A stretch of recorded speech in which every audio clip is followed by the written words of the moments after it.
Hola, buenas tardes. Bienvenidos a esta clase sobre embarazo infantil forzado en el marco del curso de anticoncepción del plan ENIA.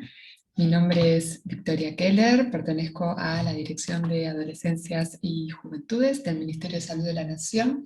Así que vamos a dedicar estos 20 minutos o 30 minutos a hacer un repaso por este documento, sus fundamentos, sus objetivos, para que estén familiarizados. Bueno, para arrancar, ¿por qué un documento sobre embarazo en menores de 15 años? Esto tiene que ver con que tradicionalmente el abordaje sobre embarazo en la adolescencia se centró en la franja entre 15 y 19 años, primero por la cantidad de embarazos que ocurren en esta franja etaria, y además porque las investigaciones se centran a partir de los 15 años, las mediciones de fecundidad en la mayoría de los países arrancan a partir de los 15 años, con lo cual las menores de 15 están visibilizadas en los indicadores vitales y en las investigaciones. No obstante, en los últimos años, ya desde el 2012 en adelante, empezaron a surgir diferentes documentos a nivel regional y a nivel internacional que llamaban a poner el foco en esta problemática, en el embarazo cuando ocurre antes de los 15 años. CLADEM, CLACAI, FLASOC, UNFPA, UNICEF, una serie de organismos empezaron a producir información y a nivel epidemiológico, a nivel estadístico, y esto fue un poco una de las fuentes por las cuales desde el Ministerio de Salud de Nación empezamos a tomar este tema y darle un abordaje específico. ¿Cuál es el marco contextual de este tema en Argentina? En Argentina se producen alrededor de entre 1900 y 2800 nacimientos de niñas y adolescentes menores de 15 años. En realidad, desde 1980 hasta el 2015, este número se mantuvo estable en alrededor de los 3000 o 3100, 3200, y desde 2015 empezó a bajar, y bastante drásticamente. Pero bueno, durante muchísimo tiempo el número se mantenía muy estable. ¿Qué más sabemos? Sabemos a través del sistema informático perinatal que 3/4 partes de estos nacimientos, las niñas y adolescentes que dan a luz reportan no haber planificado el embarazo. Ustedes saben que esta es una medición que se hace, es una pregunta que se le hace a la niña adolescente embarazada a lo largo del control prenatal y a veces luego de haber dado a luz. Es un indicador, o sea, hay que tomarlo como es. Hay quienes lo ponen en duda porque es una pregunta que se hace en el marco de una consulta de salud, pero bueno, sí es un indicador que nos sirve porque se toma a nivel nacional y también en el Cono Sur, ¿no? ¿Qué más sabemos? Sabemos por investigaciones más cualitativas que el embarazo en este rango etario es el resultado de la ausencia de poder de decisión, además que están de otras circunstancias que están fuera del control del adolescente, ¿no? Sabemos que hay un peso en el total de los embarazos que ocurre, hay un peso que tiene que ver con el abuso sexual. No sabemos cuál es el peso de eso, cuál es la proporción, pero sabemos que mientras más joven es la niña adolescente, mayor es la diferencia de edad con el cogestante, y eso sí nos da la pauta de que se da en circunstancias de no consentimiento. También sabemos que las niñas y adolescentes que se convierten en madres pertenecen a los sectores más vulnerados de la población. Sabemos que los indicadores de ruralidad, de pobreza, de niveles de NBI son muchísimos más altos. O sea, al menos las niñas adolescentes que se convierten en madres, no sabemos aquellas que se embarazan, pero que sí las que se convierten en madres, o sea, las que llegan a término con el embarazo, pertenecen en su enorme mayoría a estos sectores. Y además lo que sabemos es que la maternidad a esta edad involucra riesgos perinatales específicos que, sumados a estos factores sociales desfavorables que mencionamos arriba, implican graves consecuencias para la salud física, psíquica y social de la niña o adolescente. ¿Cuáles son estos, disculpen, cuáles son estos riesgos obstétricos específicos? Esto es algo que ha sido estudiado, es un estudio hay un estudio muy citado, del 2005 y otro del 2014. Sabemos que por la inmadurez física de una niña adolescente y por la baja edad ginecológica, o sea que estos embarazos ocurren muy cercanos a la menarca, se cuadruplica la mortalidad, la mortalidad materna, y la morbilidad resulta en incidencias tales como preeclampsia, eclampsia, anemias, episiotomías, hemorragia postparto, endometritis puerperal. También sabemos que los indicadores perinatales son peores, eso lo sabemos también a través del sistema informático perinatal, los datos que se producen aquí en Argentina, que son que estas adolescentes tienen un diagnóstico tardío del embarazo, el comienzo del cuidado prenatal empieza más tardíamente, porque dan cuenta que están embarazadas mucho más tardíamente, y por lo tanto, bueno, tienen un menor número de controles prenatales, lo que tiene un impacto en su salud, ¿no? Y también sabemos que por barreras al acceso a la interrupción voluntaria y legal del embarazo, hay complicaciones para la salud física y emocional por aborto inseguro. Muchas de estas niñas adolescentes recurren al aborto inseguro.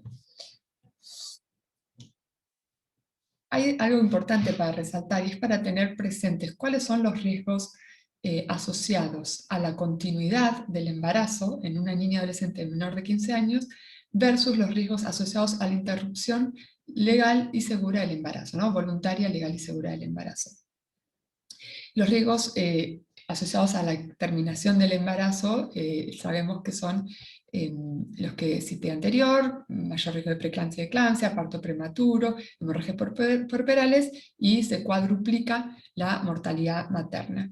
Por otra parte, los riesgos asociados a la interrupción del embarazo son bajísimos, ¿no? Y esto está avalado por la bibliografía de la Organización Mundial de la Salud. Cuando la interrupción del embarazo se hace en condiciones seguras, el riesgo es muy bajo, es inferior al de una inyección de penicilina, y está asociado a una mortalidad materna en el orden de 0,1 por 100.000.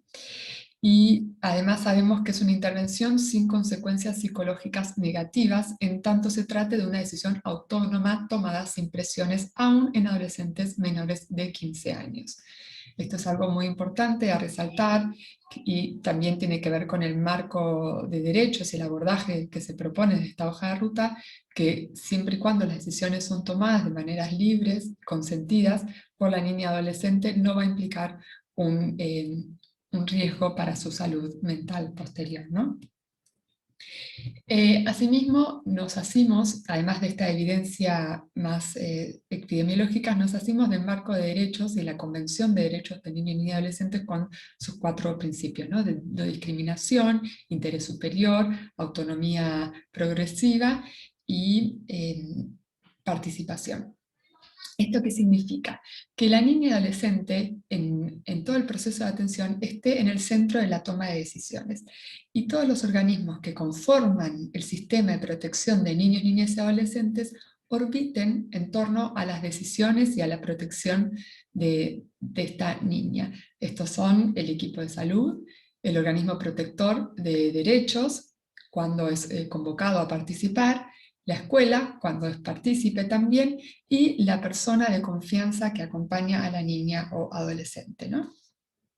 Por supuesto, siempre tomamos a la persona de confianza, no como un requisito, sino como un apoyo para que ella pueda tomar decisiones libres, autónomas e informadas.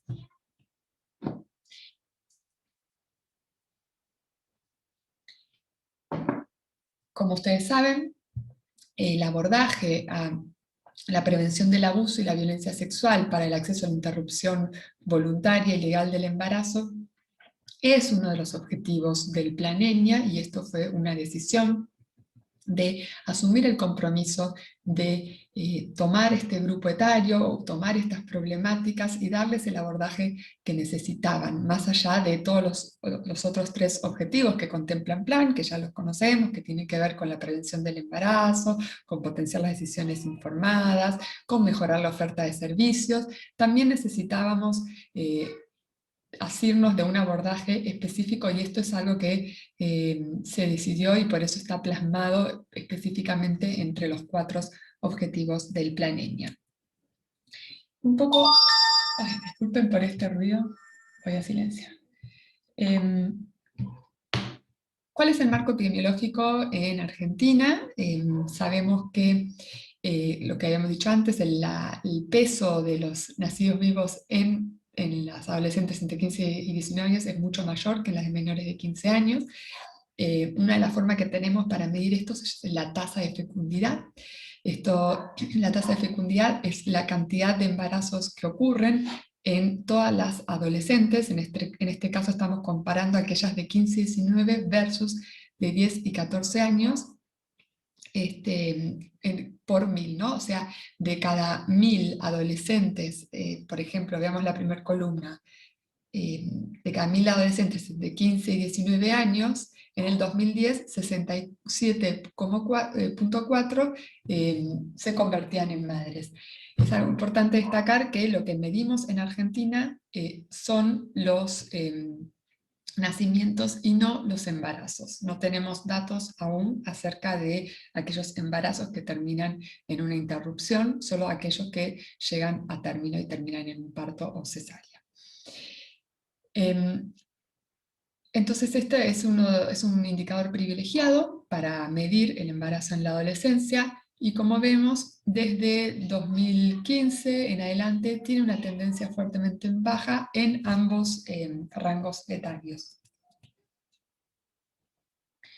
Esta es otra forma de medirlo, que es la cantidad de nacidos vivos en menores de 15 años, y como les decía, desde 1980 hasta el 2015 se mantuvo en el orden de los 3000, y desde entonces está teniendo un fuerte descenso. Yo creo que ya podemos hablar más de una tendencia y no de una oscilación natural.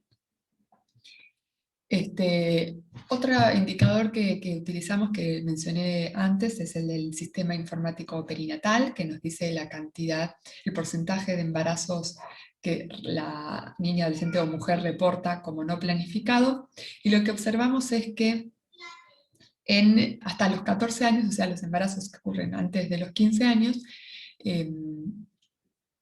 más del 80% son referidos como no planificados.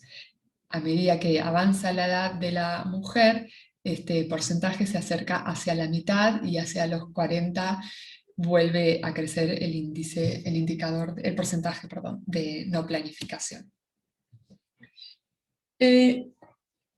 Otro insumo que tomamos para realizar la hoja de ruta en 2017 fue una investigación que hicimos desde la Dirección de Adolescencias y Juventudes, con el apoyo de UNFPA y de UNICEF y de OPS, en 6 provincias. Exploramos un poco, bueno, cuáles eran las respuestas institucionales que recibían las niñas y adolescentes cuando se les detectaba un embarazo antes de los 15 años, ¿no? Hicimos investigaciones cualitativas con investigadoras locales, y llegamos a estos hallazgos, ¿no? En el momento de la detección, las adolescentes desconocían los procesos de su cuerpo, por eso tenía que ver con la detección tardía del embarazo y con la baja cantidad de controles prenatales, una presencia muy fuerte de abuso sexual, en muchos casos no abordada con el marco de derechos apropiados, o sea, sin denuncia, tapada o no denunciada por familiares o por equipos de salud, por temor, por no tener las herramientas necesarias para poder abordarlo. Notamos que había una vulnerabilidad extra en aquellas adolescentes que vivían en zonas geográficas alejadas de los centros urbanos, y también muchísimas adolescentes menores de 15 que básicamente no habían tenido ningún control prenatal, que llegaban al centro de salud en trabajo de parto. También observamos que en la consulta inicial, porque estos son los 4 momentos que categorizamos para detectar las oportunidades de intervención que existen, no había un fomento específico. Voy a cambiar mi... Ahí está. El abordaje no tenía en el centro el principio de autonomía progresiva de niñas y adolescentes por la situación de vulnerabilidad y por varios otros factores. En la consulta las niñas y adolescentes apenas hablan, en lugar de ellas los hacían adultos referentes, en particular, principalmente las madres.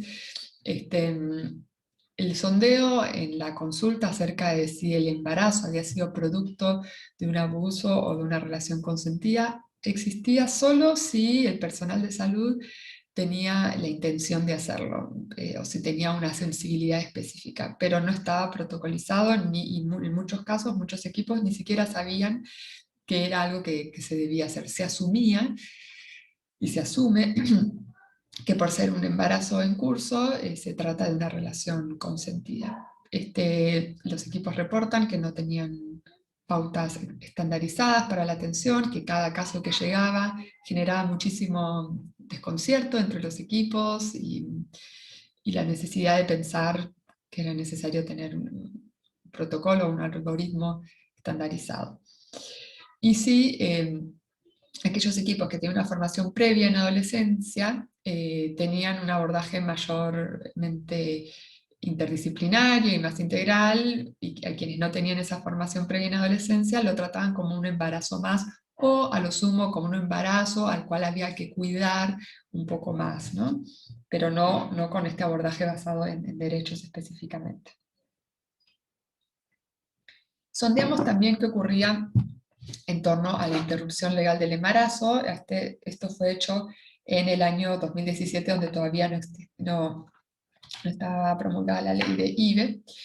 En general no se consideraba ni se ofrecía la opción de ILE, a pesar de que los causales en los cuales está enmarcada la ILE sí permitían una. Los equipos de salud estaban bastante desinformados acerca de la edad y el rol de los padres en el acceso a la ILE, pensaban que necesitaban el consentimiento de los padres, que a determinada edad no podían tener acceso, y también había muchísimas visiones contrarias al derecho de la ILE, y acá tenemos algunos verbatins como yo como médico no estoy habilitado, o lo hacen clandestinamente pero acá no. Lo dejamos libre al profesional que atiende, más allá de lo que dice la ley. Y por último, en el posparto o seguimiento integral, observamos que un parto satisfactorio y un recién nacido sano era tomado como una tarea cumplida, ¿no? Como que no requiriera un abordaje a continuación. Había muchísimas dificultades para establecer la contrarreferencia con atención primaria luego del parto, y en muchas ocasiones el regreso al entorno familiar se hacía en presencia del abusador. Esto ocurría, por supuesto, cuando no había una denuncia por la situación de abuso. Bueno, ahora pasamos a la hoja de ruta propiamente dicha y a la propuesta que hacemos. Esta hoja de ruta fue aprobada también por resolución ministerial en el año 2020, y eso ya permite que muchas provincias lo estén incorporando a sus normativas. Bueno, entonces, ¿cuál es la relevancia de la hoja de ruta? Poner el foco con este abordaje específico que sea diferente al de 15 a 19, la necesidad de establecer lineamientos de atención integral y de calidad también, asumir la responsabilidad de garantizar derechos sexuales y no reproductivos y redoblar los esfuerzos en las más vulnerables. Y fortalecer sobre todo el abordaje donde la niña y adolescente esté en el centro de la toma de decisiones. El proceso de armar la hoja de ruta fue muy interesante, convocamos a expertos, a sociedades científicas, organismos multilaterales, hicimos 2 rondas esperen que voy a... hicimos 2 rondas de validación, y la verdad que fue un proceso colaborativo, lo cual enriqueció mucho el contenido de la reunión. Algunos de los documentos base para el armado de la hoja de ruta fueron, bueno, por supuesto el protocolo en ese momento de atención de las personas con derecho a interrupción legal del embarazo, la guía de derechos de adolescentes para acceso del sistema de salud, el documento del Planenia sobre abusos sexuales y embarazo forzoso en la niñez y adolescencia, la investigación de la cual ya hablé, y después en las posteriores actualizaciones que hicimos de la hoja de ruta, el documento de acceso a la justicia de abusos sexuales y embarazos forzados en niñas y adolescentes menores de 15 años, también del Planenia. Y esta es la hoja de ruta propiamente dicha. La hoja de ruta contempla 4 momentos a lo largo de la atención, que son la detección del embarazo, la consejería en derechos, la consejería post-evento obstétrico y anticoncepción inmediata post-eventos obstétricos, y el seguimiento integral. Como verán, en estos 4 pasos quisimos darle peso a la consejería en derechos para que tenga un momento en sí misma, y porque sabemos que es un momento crítico, que sí o sí debe estar a lo largo de la atención, y darle un momento específico también al seguimiento integral, que sabemos que es algo que estaba invisibilizado de acuerdo al diagnóstico que hicimos. O sea, frente a lo que antes eran los momentos más tradicionales de una hoja de ruta de atención a embarazadas, que era la detección, el control prenatal y el momento del alta, ahora lo que hicimos fue correr el foco y darle protagonismo a la detección, a ese momento, al momento de la consejería, al momento de la consejería anticonceptiva post-evento y al seguimiento integral.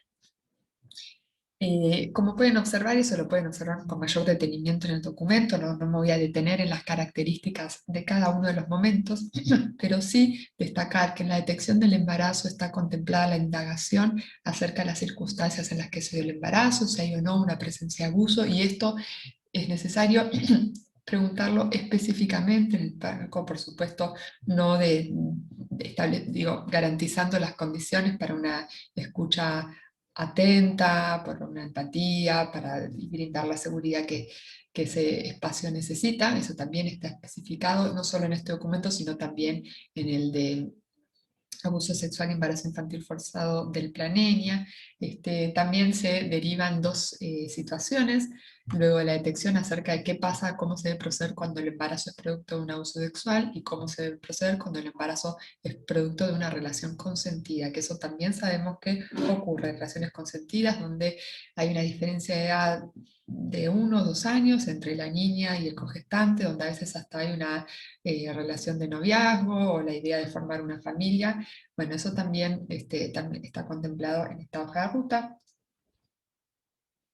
La consejería en derecho en ambas situaciones, no únicamente si fue producto de un abuso sexual, sino también si fue producto de una relación consentida, porque, como sabemos, tanto la IVE como la ILE contemplan que si hay riesgo para la salud física, psíquica o social de la niña adolescente, tiene un derecho a la ILE, ¿no?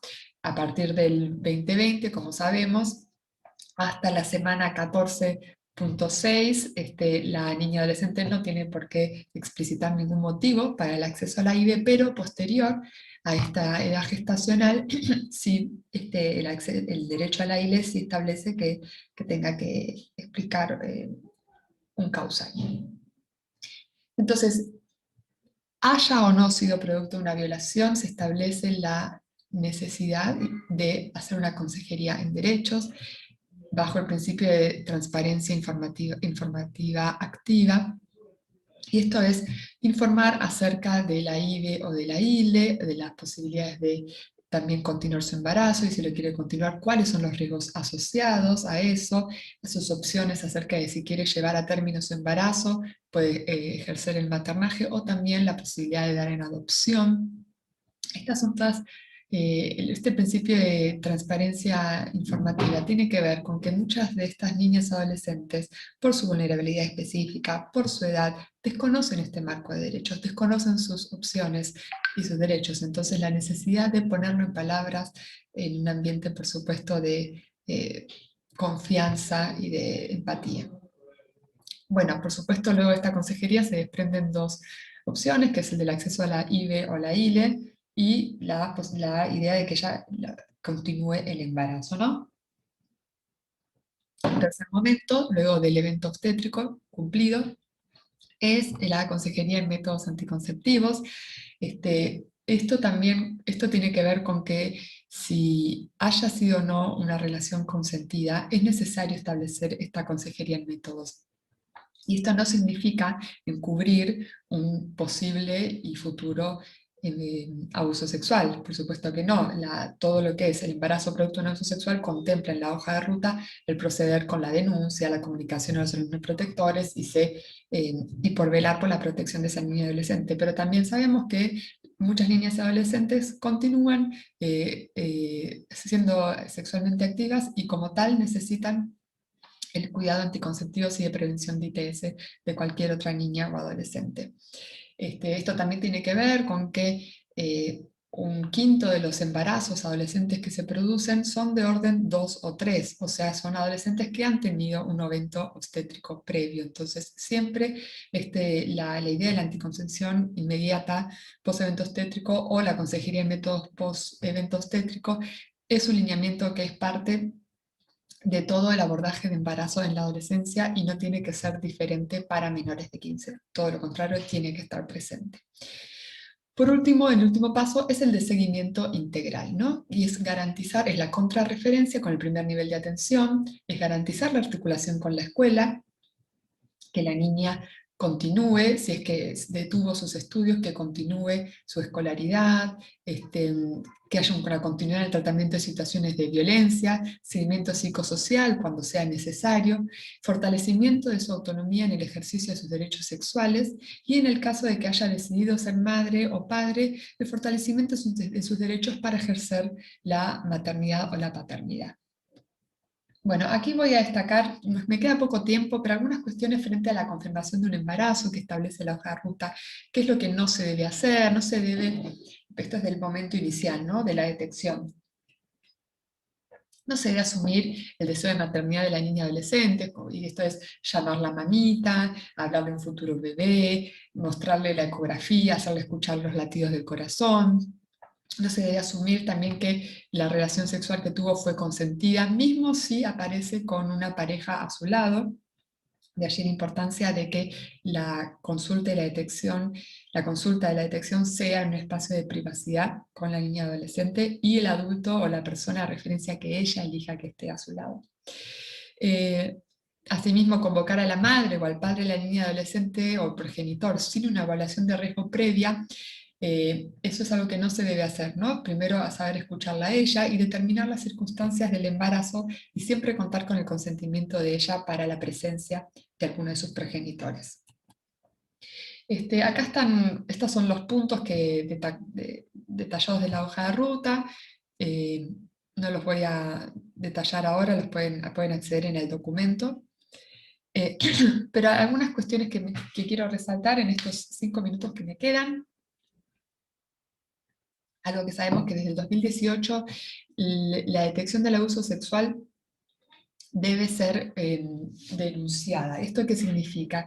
Que no es más un delito de instancia privada. O sea que desde el 2018 se levanta la prohibición que existía antes de que para poder dar curso a una denuncia se necesitaba contar con el consentimiento de la víctima.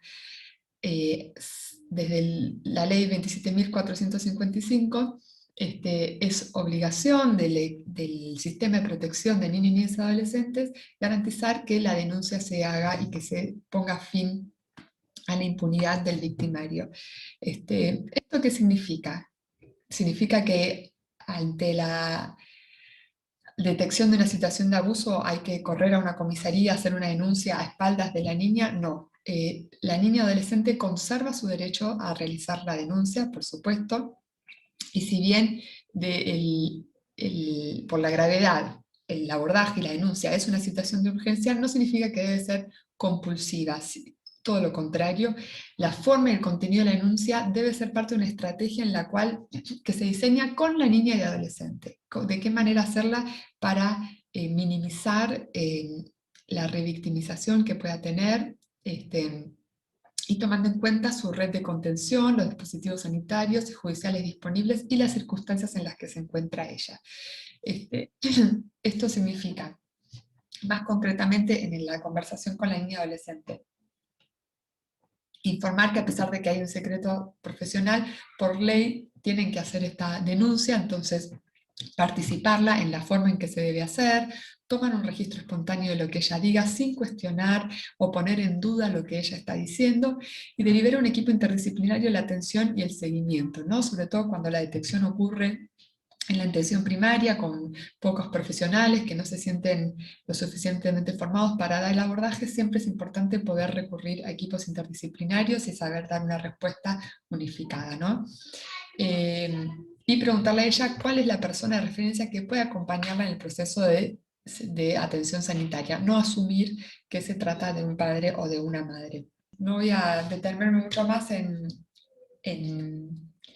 estas diapos porque se me fue el tiempo, pero bueno, solamente establecer cuáles son los desafíos para la implementación de esta hoja de ruta y sensibilizar a los equipos de salud.